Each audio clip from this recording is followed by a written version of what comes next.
Listeners, readers, welcome to the Foxed Page, where we dive deep into the very best books.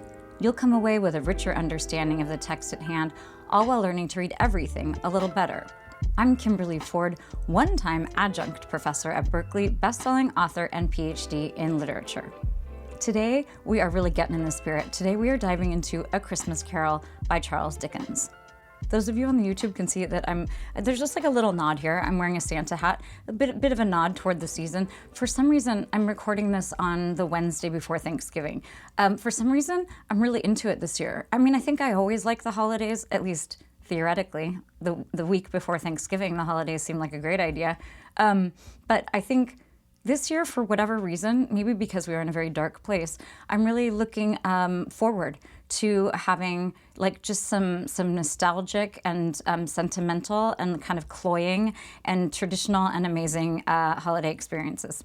That's probably one of the reasons why I picked up A Christmas Carol. It's one of those books that is so firmly in our collective consciousness, and it just has taken on a life of its own, obviously. It has a zillion different adaptations. I remember seeing it at ACT in San Francisco when I was young. We did not go to a lot of theater in San Francisco when I was little, but that was definitely one thing we did, and boy, did it make an impression on me. I think it probably really scared me, actually. I remember nothing about the end and like the cheeriness. I just remember all the ghosts. And I love the idea of going back and looking at a classic like this, looking at our source material that has been adapted in so many different ways, because often it's very different. And in fact, this was fascinating. Like, it was the gift that kept on giving, which maybe that's a Christmas pun.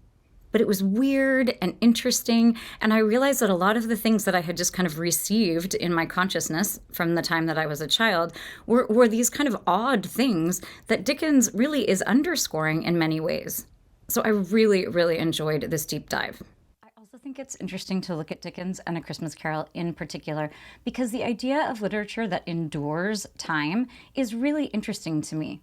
And Dickens does. You know, people are still reading David Copperfield. I went over to my local bookseller right here in New York City, and they had many, many titles of Dickens, which is always excellent. And in fact, they had A Christmas Carol. I wasn't sure they would. It seemed very seasonal. Of course, at the middle of November, maybe they're thinking seasonal. Okay, those of you who like an agenda, we're going to dive in with the publication history. So A Christmas Carol is one of this phenomenon of these Christmas books. They're short little Christmas books that Dickens was writing and actually profiting handsomely from them, which is something we're going to talk about. The irony of writing a book about Scrooge and how terrible capitalism is, and then also like really pocketing a lot of money from the anti-capitalist novella. When we talk about the publication history, we'll talk a bit about Dickens's own history, and we're going to talk about the fact that A Christmas Carol, you know, the scholars who have looked at it really understand that it has highly, highly impacted the way that we celebrate Christmas. Christmas used to be kind of a peasant thing that was, you know, celebrated like only outside of the cities, and in some very specific ways. And then when we have A Christmas Carol and we have that image of not only the Cratchits, but also the nephew of Scrooge, we have this idea of how these kinds of celebrations can be brought into every household, meaning every middle-class household, a more urban household. And it really went on to shape a ton of our traditions. We're then going to dive into the book. We're going to talk about the title. It is so weird that it is called A Christmas Carol. It is, Christmas Carol is a song. I did kind of a deep dive to try to see if maybe a carol used to be some sort of piece of literature, but no. We're going to talk about the history of the Christmas Carol very briefly, but it's worth taking a look at the fact that what we have here is a prose novella, and yet he is calling it a carol. We're going to talk about the narrative voice. It's very interesting. We're going to talk about the prose, just kind of like what typical Dickens prose sounds like. It is such a treat. Anyone who's listened to the Fox page knows that back in high school, when we had to read David Copperfield at my all-girls high school, I'm a little like, why? Why David Copperfield? Why something that is so boy-focused? But I found out at that point that Dickens was essentially paid by the word. Part of the reason he was a successful writer is he was serializing all of his work. They didn't come out as a book. They came out as installments in all sorts of different, like very accessible magazines and newspapers. I'm saying all sorts of, it might have been like one at a time. But this was a way for him to make money. It was a way for me to be like, wait, this guy's being paid for the word. No wonder this book is so long. I think I even recognized back then that if you're coming out with a serial, you're going to have to do a little recap.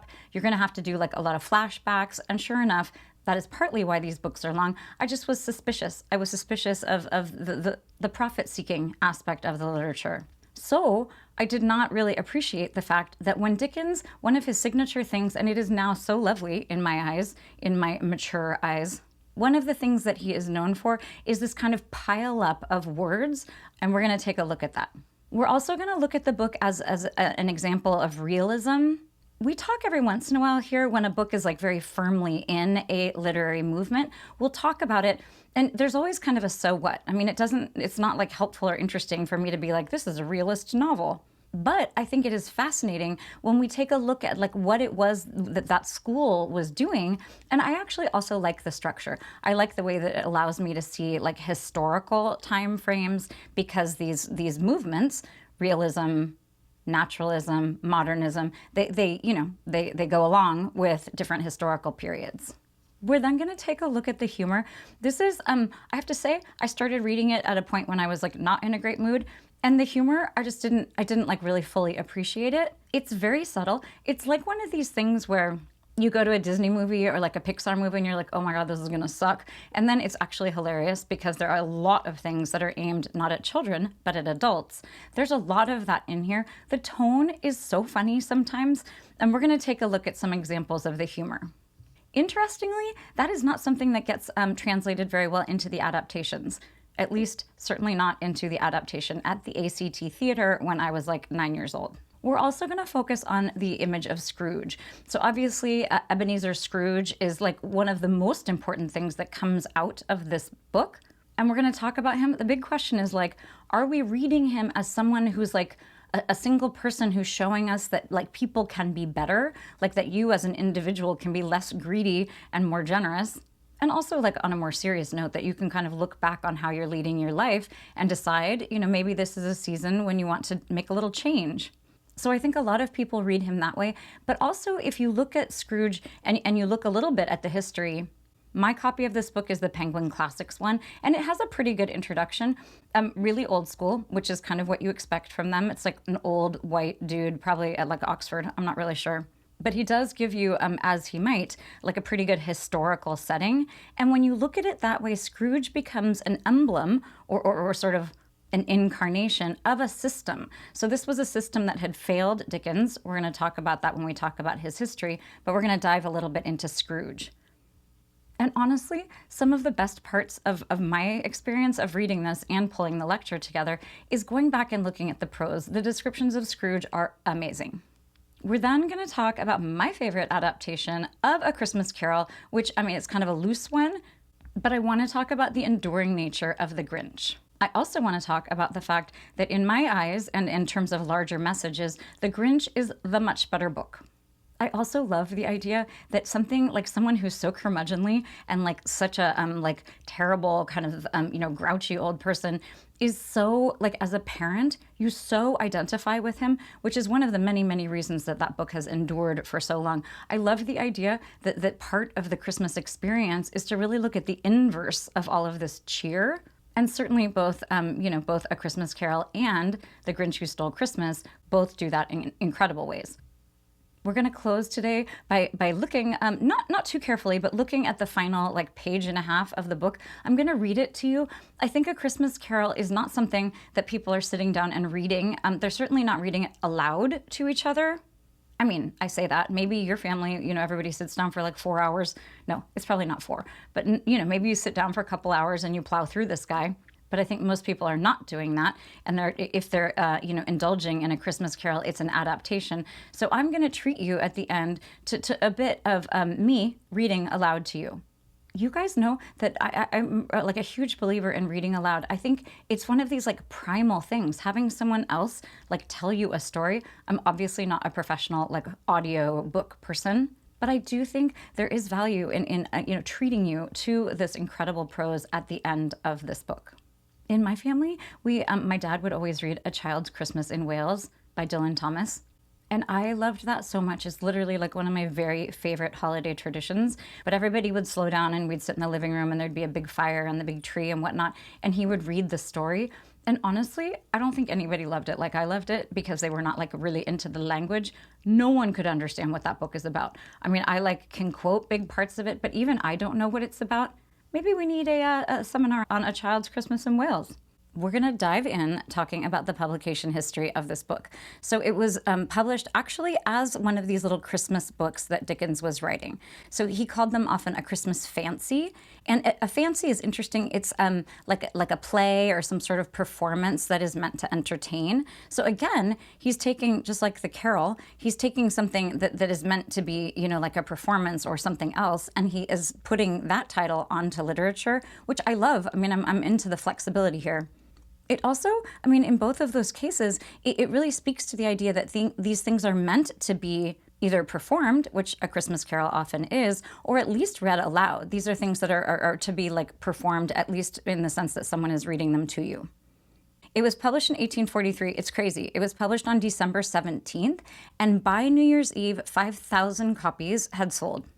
You guys know well, I don't know if you know this actually. I wrote a book a long time ago, and when they offered me my advance for it, they're like, we're prepared to offer you 10.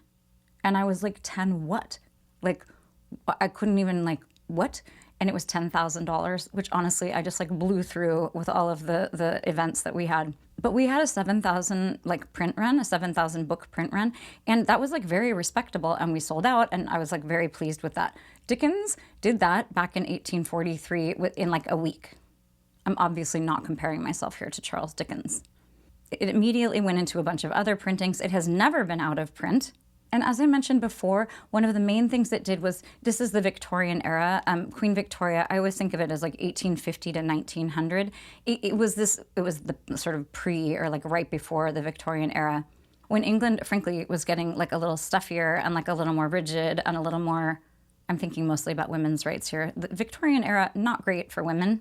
If you think about, when I was in 8th grade and 9th grade in high school, we had all those gunny sacks dresses that were very Victorian with the high collar and the lace all the way down, past your wrist.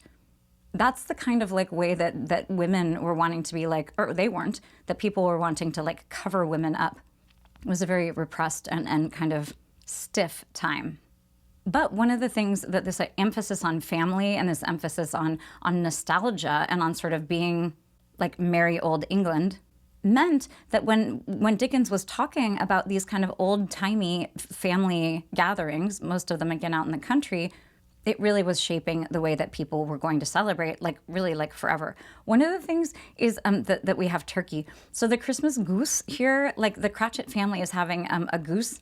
And they talk literally about how cheap it is. They're like, yum, this is delicious, cheap goose. It's obviously not that, but something like that. It's actually very funny. They're like, this goose is delicious and economical, or whatever the line is.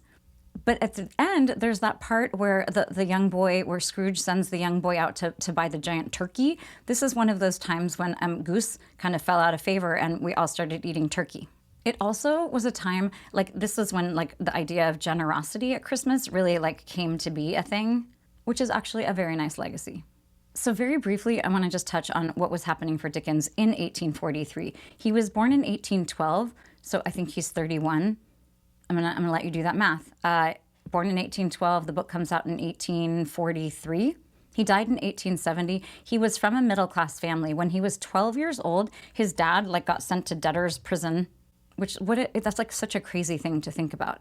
But he had to pawn all of his books, very famously, and he had to stop going to school, and he had to start working in a shoe blacking factory. So this is why we have so much social outrage in Dickens. Oliver Twist, I'm not going to start with the first things because he began with shorter things that are not quite as familiar to us. Oliver Twist came out in 1837. Nicholas Nickleby came out in 38 and 39. It's hard to date these things because they come out as a serial before they come out as an actual book. David Copperfield, which, I had to actually, I probably did not read that. I am certain I did not read that. It was summer reading, torture for a 14-year-old girl. David Copperfield, though, comes out the following year in 1849 and 1850. Wait, that's actually insane. We have Oliver Twist in 37, Nicholas Nickleby in, that's very hard to say today, in 38, 39, and David Copperfield in 39, Oh, wait, no. Oh my gosh, sorry. David Copperfield, it came out in 1849 and 50. That makes much more sense. There's no way he could have written all those books in like 3 years. So A Christmas Carol, again, came out in 43. It was at a time when he was needing money, and this was one of the most lucrative ways for him to write because he would write these Christmas fancies and people would buy them, same as now, kind of like a gift book concept. And, everyone knows that a gift book is a great last-minute gift. Maybe that's why so many of them sold between December 17th, 1843 and Christmas Eve. Okay, I want to situate A Christmas Carol. Now that we've talked about the publication, I want to situate it in literary history. So realism is kind of like the first kind of big novelistic movement that we see. If you think about the 18th century, like in the 1700s, it's the Enlightenment. We're getting a lot of essays. There are certainly like novels, but not as many. Then in the early 19th century, we have the Romantic poets and all of that romantic stuff, and a lot of Gothic stuff is being written. But we have realism that basically maps onto the Victorian era, so sort of 1850 to 1910. And realism, like the realist novel, is kind of like what we think of as like your standard novel. So I want to run through oh my gosh, this sweater has a hole in it. This is the same sweater in the same room where I think it was Orlando. Virginia Woolf's Orlando. God, was that an amazing book. So apologies for the hole in the sweater. But I want to run through the idea of like what is realism, and then talk about why Dickens is often considered a realist novel, but like is kind of not also. So the realist novel simply is prose. First of all, it's not poetry. It's not like an ode. I mean, when you think about like the Divine Comedy or the Odyssey, all of those are epic poems. So it's prose, it's fiction, it has many, many details. The idea behind realism is that it was going to present an entire world. So we were going to see tons and tons of detail, and those details were going to allow the reader to kind of step into a very replete world. Importantly, that world was like the world of every man. And I'm saying every man here, like kind of in quotations. I had the strangest thing the other day where I was reading something and they used like the default were male pronouns, and it was so odd. And honestly, like the vast majority of my life has been spent with like male pronouns being like the default. It was so odd, and I was very proud of all of us. Another important aspect is this omniscient narrator. So you need to have this narrator that's kind of godlike. Another aspect is linear time, and sort of those typical plot developments where you have an inciting incident, rising action, a crisis, falling action, and then the denouement, which is like, what happens after. So A Christmas Carol fits into the idea of realist fiction, except that we have this amazing first-person narrator that we're going to talk about when we dive in. We also have some fantastical elements, and this goes for all of Dickens. So Dickens is kind of placed into realism. A lot of people mark the beginning of realism at 1851, which is the publication of Madame Bovary. So you can see that Dickens was like just slightly before that. So these fantastical elements, I mean, here they're very obvious. He has all these ghosts, and the ghosts are taking this man around, in fact, in like very impressive ways. One of the things that was so crazy to me, this book is very wide-reaching. There's this beautiful part where I think it's a third spirit takes him over England. It's feels like Mary Poppins. Now I'm really mixing all this stuff together. But they are going over the city and over the country and out into the ocean, and they see a lighthouse, and you have this sense of things being very wide-reaching. And you only can witness them because of this fantastical element. But there are other fantastical elements in other novels. That is a departure.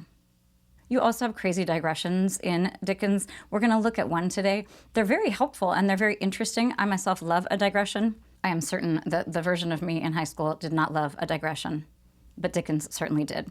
But the point of all of that is to say that like putting these books into these like sort of movements is helpful partially because I can kind of rattle off all of these elements, but it is so interesting to realize these elements. Like a godlike omniscient narrator as being like a convention in the end of the 19th century is so interesting. Like that to me it's something that if you are a reader who's just kind of moving through, you might not have noticed. And in terms of Dickens, the other reason to put it into this realist novel category is to think of it as social reform. But we already do see that in Dickens, where he's really pointing to different, to orphanages or jails, or the way that we assist, the way that people in England were assisted or not assisted by the government. Also, like industrialization, the movement of everyone from the country into the city. He was talking about these social phenomena in these really, really vivid, very detailed works that really like allow for people to appreciate the horrors of the social injustice because it is so vivid. It's like it's like very cool in many ways to think that like one good way to talk like to like have social reform happen is by giving a very detailed, like very vivid world that the reader can just walk right into. Okay, we're now going to dive into the text. The first thing I want to look at is the title, obviously. It is not simply A Christmas Carol. The title is A Christmas Carol in Prose, being a ghost story of Christmas. So part of me thinks that like, Dickens here is really trading on like the popularity of the ghost story and the way that those things would have been told aloud. And he's hitting like these two major categories. Like if you're not really into Christmas, then you can like go for the ghosts. And I think most people, do see it as a Christmas thing because the ghosts have kind of like, been forgotten. I spoke earlier about the idea of this being a song, essentially, and he says a Christmas carol in prose. So we have this idea of him acknowledging that it is not your typical Christmas carol. The Christmas carol, it may, they don't know, they're two different things. It could be from the Latin, carula, which means a circular dance. It also might be from the French carole, C-A-R-O-L-E, which also meant a circular dance. People were singing Christmas carols in the 15th century. That's like the earliest, evidence that we have. So like in the 1400s.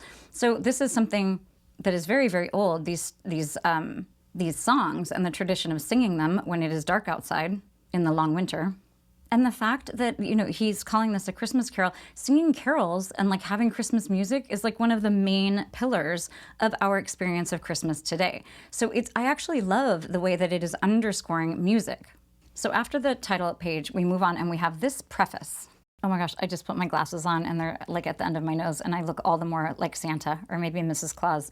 So we have this preface and here is what it reads. Preface. I have endeavored in this ghostly little book to raise the ghost of an idea, which shall not put my readers out of humor with themselves, with each other, with the season, or with me.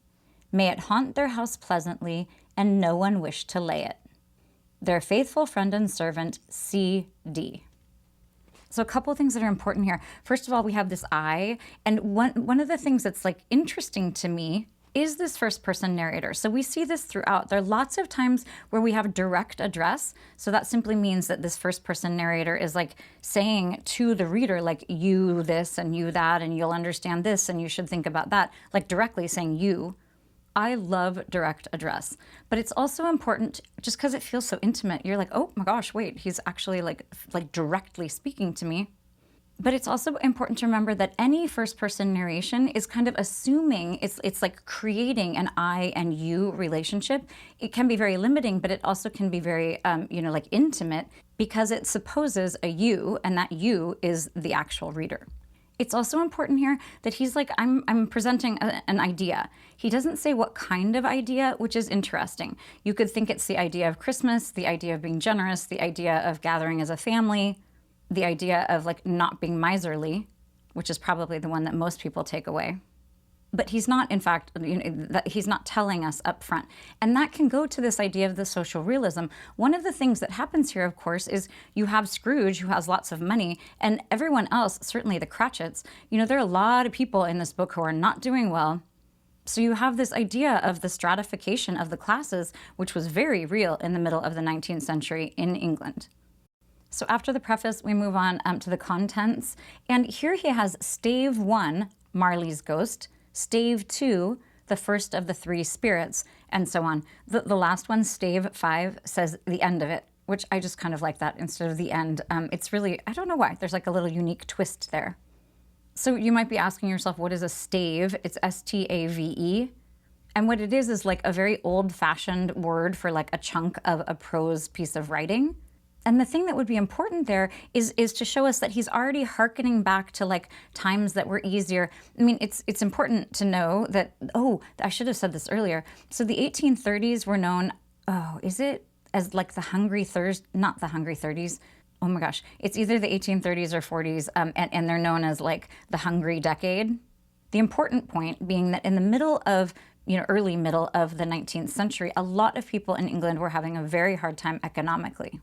So the idea of hearkening back to a time that was more, where life seemed easier, which, I mean, who knows if it really was, but to a more kind of pastoral and more traditional and more like village-centered kind of life is being achieved here by the fact that he is using stave. Oh my God, I cannot with these glasses. Okay, but then we're going to move on to stave 1. It is called Marley's Ghost. So I like the fact that it is titled. It's very interesting. We actually have 4 ghosts in this story. It is not just the 3 ghosts. I think in most productions, I actually do remember this. Boy, I tell you, that play that I saw at ACT in San Francisco really made an impression. I remember Marley.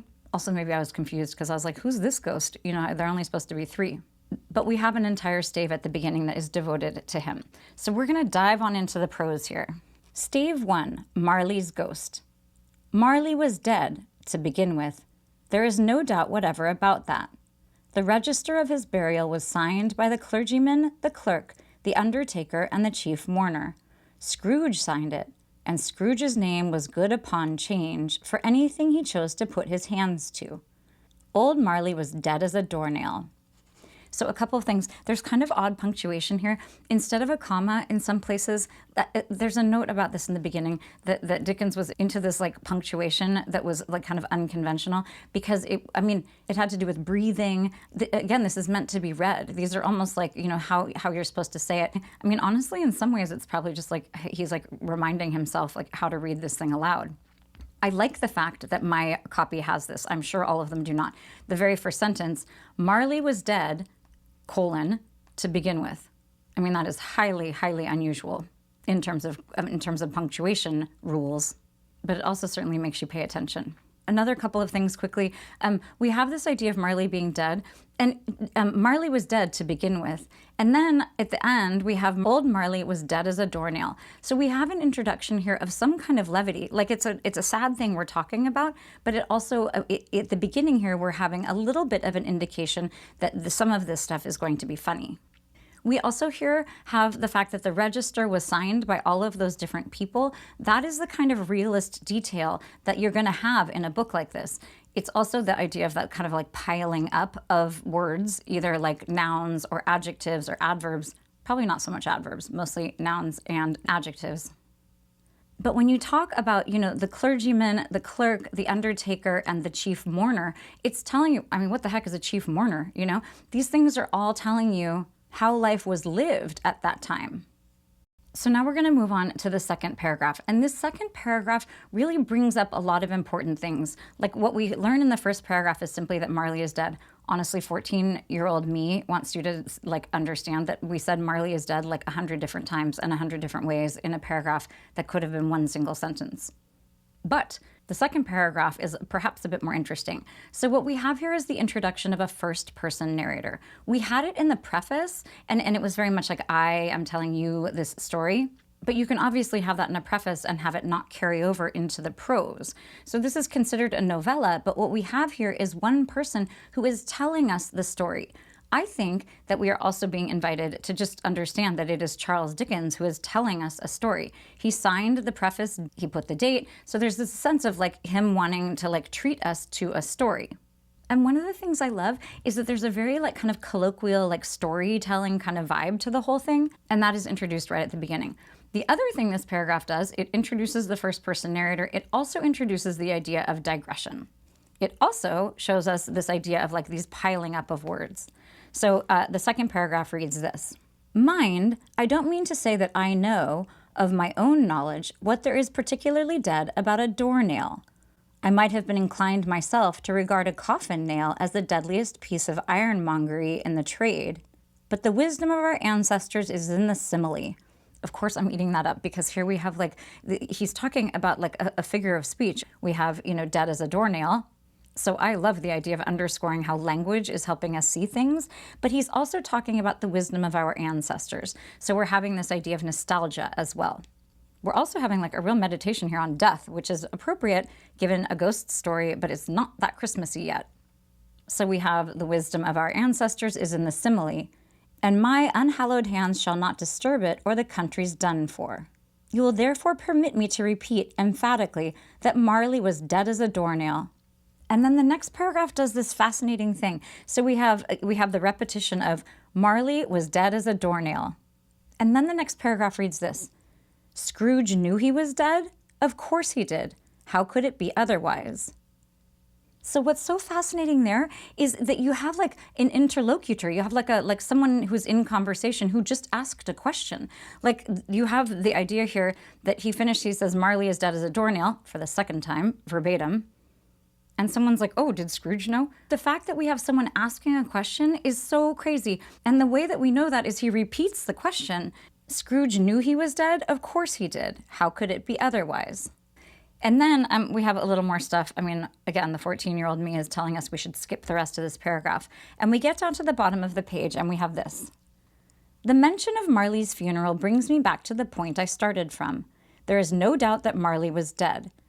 So then in this, when he goes on and he's going to describe a little bit about their relationship, this is so typical Dickens, which is why we're looking at it. It's actually such fun prose.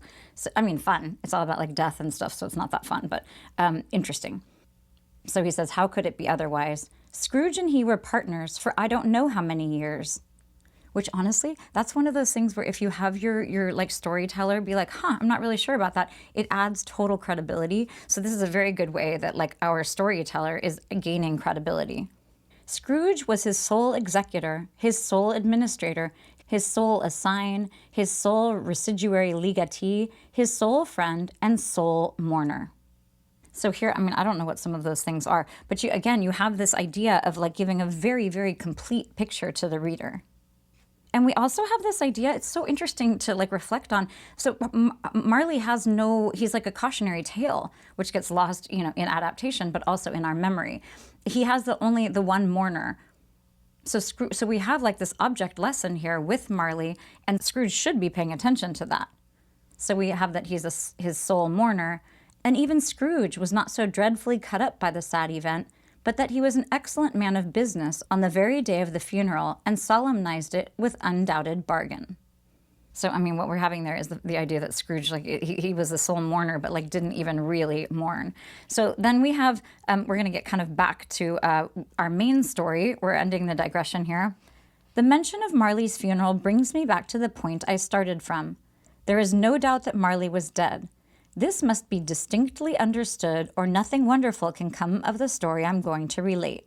So the main thing there is this idea that we have this first-person narrator who's very much in control of the story, and also that he recognizes them as supernatural, and that's part of what the narrator's doing. He's like, Marley was dead, so that when Scrooge sees him alive, we need to know how strange that is. So briefly, I want to look at 2 pages later on page 35 of my Penguin Classics edition. We have actually, like, we're a good solid 2 pages in, and he's essentially our trusty narrator, who may be Charles Dickens, is kind of starting the whole thing. And the way he does it is with, like, the ultimate storytelling convention. So we have this. Once upon a time, of all the good days in the year, on Christmas Eve, old Scrooge sat busy in his counting house. So obviously the thing I was talking about is once upon a time. It's interesting because that makes it feel kind of like a fairy tale a little bit, which kind of makes us think that, it might not be so real. But also you have him, there's this idea that you would be telling this story to a small child, which is actually kind of horrific. And the other thing it does is it attaches this story to the long line of there's my hole in my sweater, to the long line of all of the stories that begin once upon a time. It's like he's joining the canon here. And I want to look at the end of that because this prose is so beautiful. There is description here. It's realist in the sense that it's giving us this kind of vivid image, but it is so beautiful. So on page 35, the bottom of this paragraph. The city clocks had only just gone 3, but it was quite dark already. It had not been light all day, and candles were flaring in the windows of the neighboring offices like ruddy smears upon the palpable brown air. The fog came pouring in at every chink and keyhole and was so dense without that although the court was of the narrowest, the houses opposite were mere phantoms. To see the dingy cloud come drooping down, obscuring everything, one might have thought that nature lived hard by and was brewing on a large scale. It's so good. I mean, first of all, it's beautiful. You have the idea of the smudge. You have that nice simile. You have the personification of the fog. You have the idea that when he says nature, he means weather. It's very like kind of ominous, and everything obviously is dark. I found so much of the prose, like not just vivid and not just lots of details, but like really very beautifully done. So I think if you asked anyone like one thing to tell you one thing about A Christmas Carol, the thing that they would remember is the idea of Scrooge. Probably Tiny Tim would be second. I mean, for me, that would certainly be the case. So I want to look at like this characterization that then spawns like a million different, versions of himself.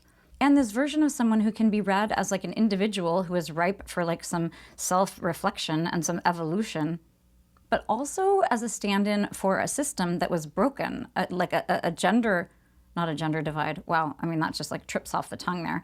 But a wealth gap that was just insidious.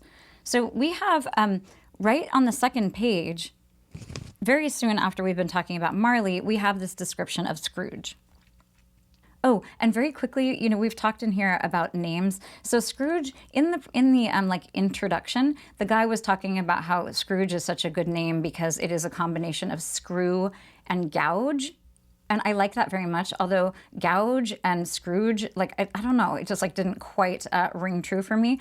I also heard like ooze. It's very interesting too because Scrooge it's original in the sense that I actually didn't look whether or not it's like an actual last name, but it is very memorable, partially because the sound of it is so strange.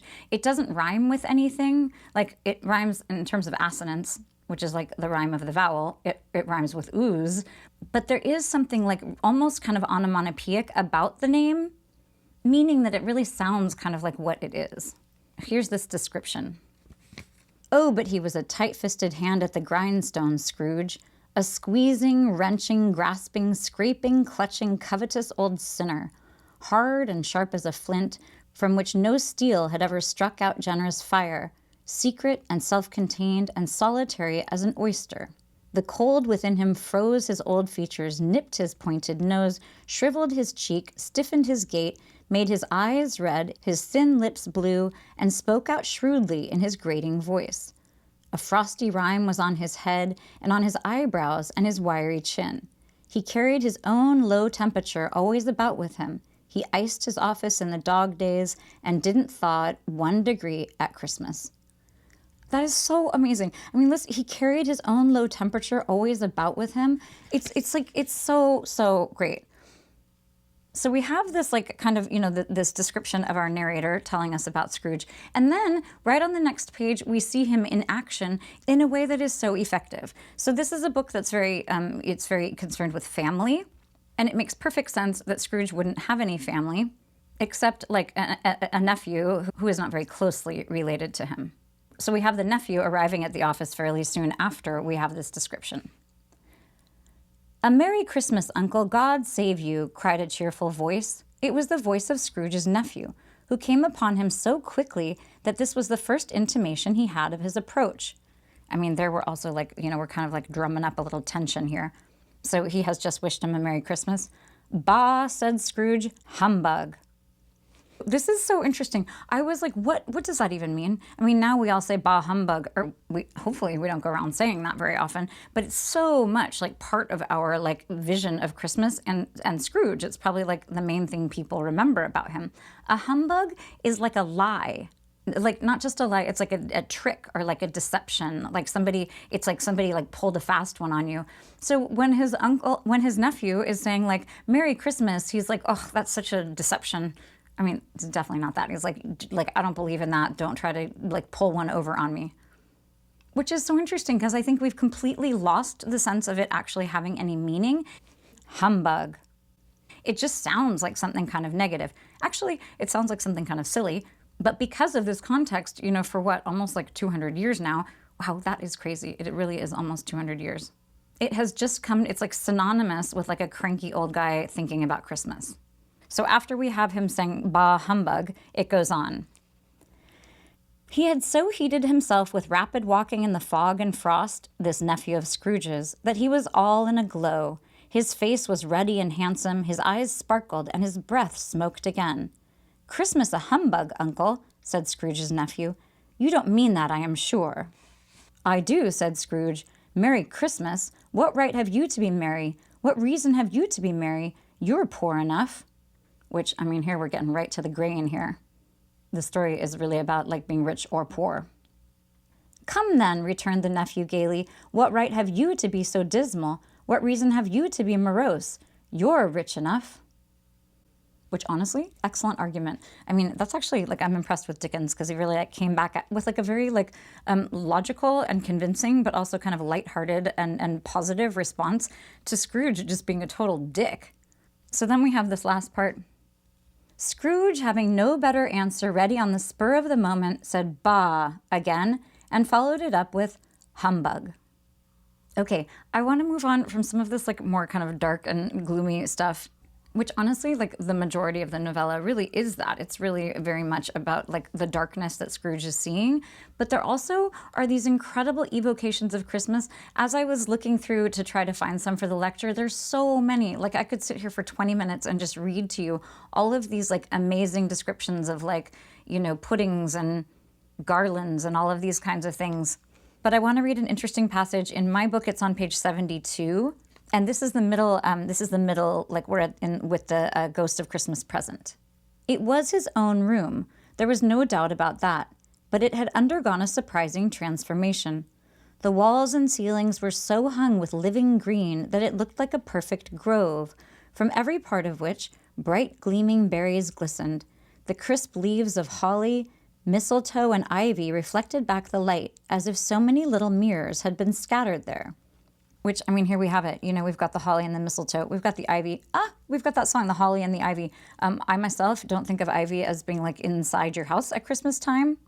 But we have this very positive description of the inside of the house, which is not only green, but we have the red berries and the white berries and everything's gleaming.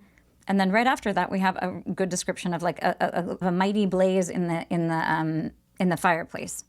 And then we skip a little down.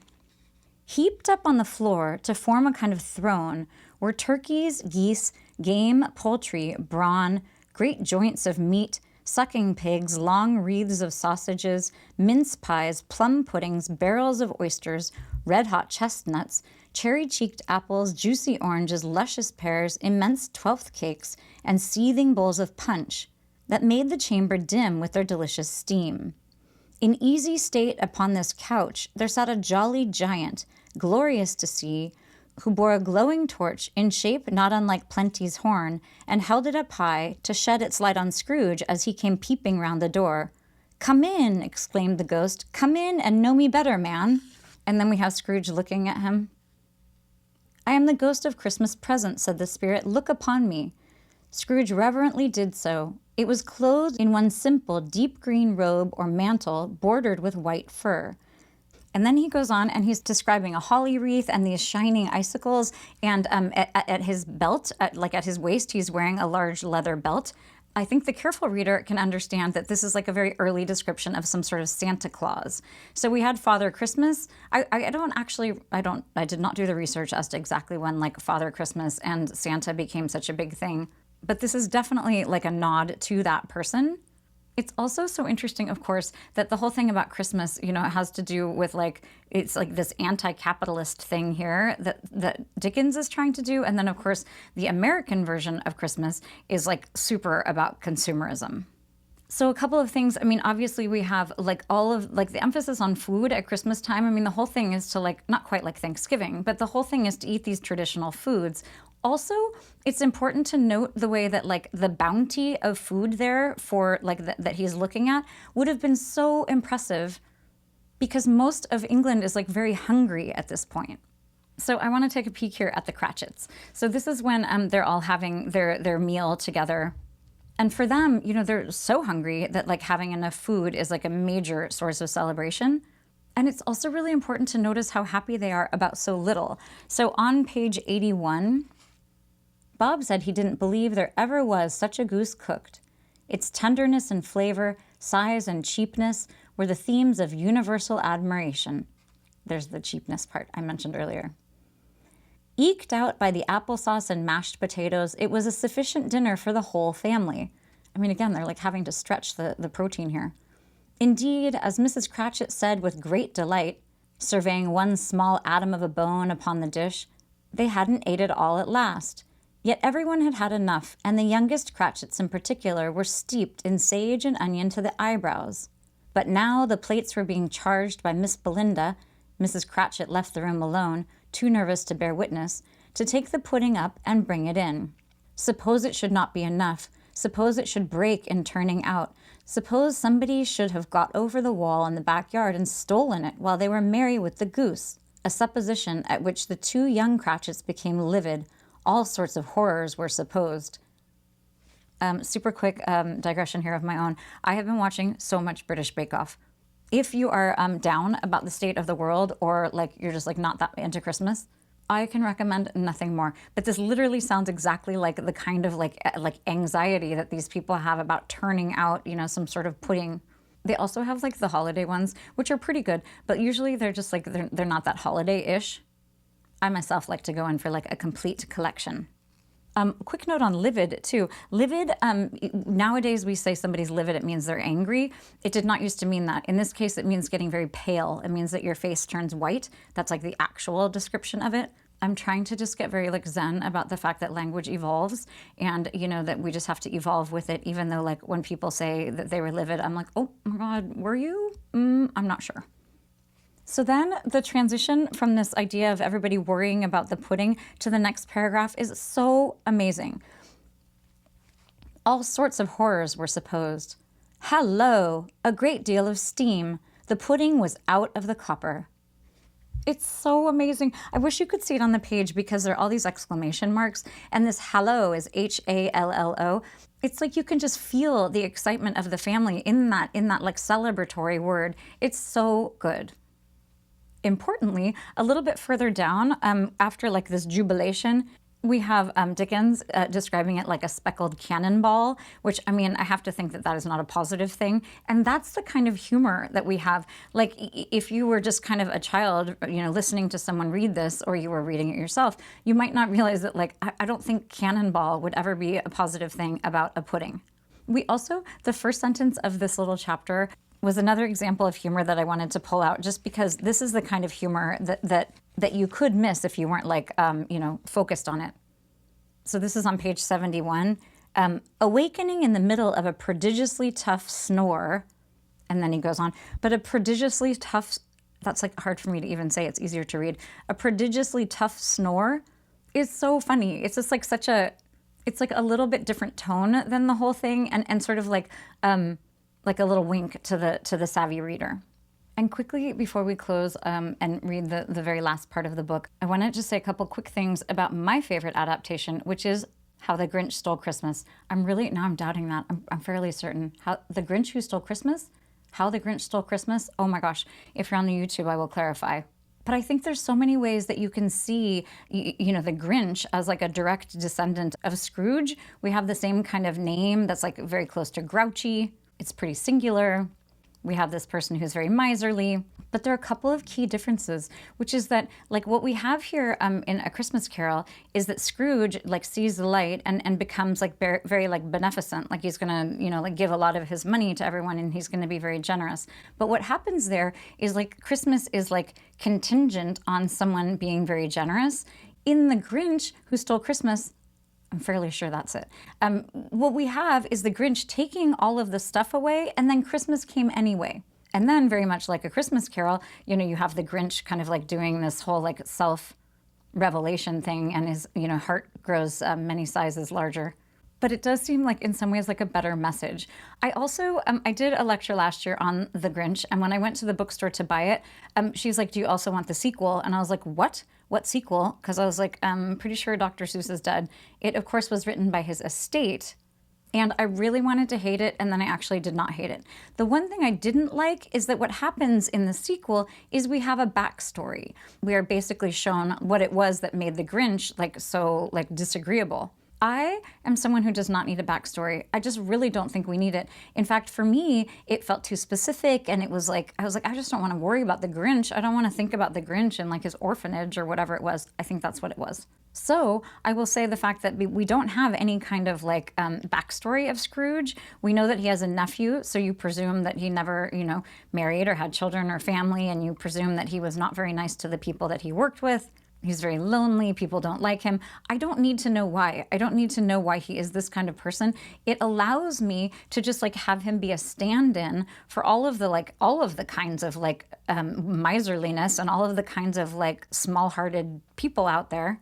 And honestly, most of those people I have like so much like sympathy for, because I mean, obviously something terrible happened in the life of Scrooge, but I do not need to know what it is. So in closing, in this little analysis, in this little comparison of the Grinch and the Scrooge, I would just say that I love the fact that like two of the most enduring, like books that we have, and two of the most like original like source material for many, many adaptations. I personally love the fact that there's this very like grouchy, mean, like a kind of awful, cantankerous kind of person who really speaks to some of the like maybe not such bright parts of the holiday. So we're going to close by looking at essentially the last page of the book. So, and this is when Scrooge has told him that he has to be on time for work, even though, Bob is like, it's only once a year. And what's amazing is we know, because Scrooge has already told us, that he's like a new man, and he's going to be nice to Bob, and he's going to trick Bob in the beginning by pretending that he's not a different man. "Hello," growled Scrooge in his accustomed voice, as near as he could feign it. "What do you mean by coming here at this time of day?" "I am very sorry, sir," said Bob. "I am behind my time." "You are?" repeated Scrooge. "Yes, I think you are. Step this way, if you please." "It's only once a year, sir," pleaded Bob, appearing from the tank. "It shall not be repeated. I was making rather merry yesterday, sir." "Now, I'll tell you what, my friend," said Scrooge. "I am not going to stand this sort of thing any longer, and therefore," he continued, leaping from his stool and giving Bob such a dig in the waistcoat that he staggered back into the tank again, "and therefore, I am about to raise your salary." Bob trembled and got a little nearer to the ruler. He had a momentary idea of knocking Scrooge down with it, holding him, and calling to the people in the court for help and a straight waistcoat. Obviously like a straitjacket here, because he thinks he's like lost his mind. "A Merry Christmas, Bob," said Scrooge with an earnestness that could not be mistaken, as he clapped him on the back. "A merrier Christmas, Bob, good fellow, than I have given you for many a year. I'll raise your salary and endeavor to assist your struggling family, and we will discuss your affairs this very afternoon over a Christmas bowl of smoking bishop. Bob, make up the fires and buy another coal scuttle before you dot another I, Bob Cratchit." And then we have a little space break. Scrooge was better than his word. He did it all, and infinitely more. And to Tiny Tim, who did not die, he was a second father. He became as good as a friend, as good as a master, and as good a man as the good old city knew, or any other good old city, town, or borough in the good old world. Some people laughed to see the alteration in him, but he let them laugh, and little heeded them, for he was wise enough to know that nothing ever happened on this globe for good, at which some people did not have their fill of laughter in the outset. And knowing that such as these would be blind anyway, he thought it quite as well that they should wrinkle up their eyes in grins. His own heart laughed, and that was quite good enough for him. He had no further intercourse with spirits, but lived upon the total abstinence principle ever afterwards. And it was always said of him that he knew how to keep Christmas well, if any man alive possessed the knowledge.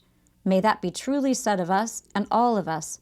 And so, as Tiny Tim observed, God bless us every one. So I love this. I mean, it's actually interesting at the end there that Tiny Tim is getting such billing, because that's, he is very memorable. And obviously he's one of the characters that has like the most kind of complete arc in the whole thing. He's also like the youth, which is, speaking to the future of the country. I could literally sit here and go on and parse all of this for hours, but I'm going to leave it at that. Although I have to say, right across the page here, because this is the end of A Christmas Carol, but it's in a larger collection, right across the page it says, "The Haunted Man and the Ghost's Bargain, a fancy for Christmas time." which cracked me up because like the haunted man and a ghost's bargain, like literally does not sound that Christmassy. But I have to say, this like deep dive into A Christmas Carol really has made me feel Christmassy, and I hope that it was not only like jolly for you, but that it was also really interesting, and you can feel really good about having spent like a chunk of your Christmas spirit doing a pretty good deal of intellectual musing. So thank you so much for tuning in, and happy holidays if you celebrate any holidays, and happy reading.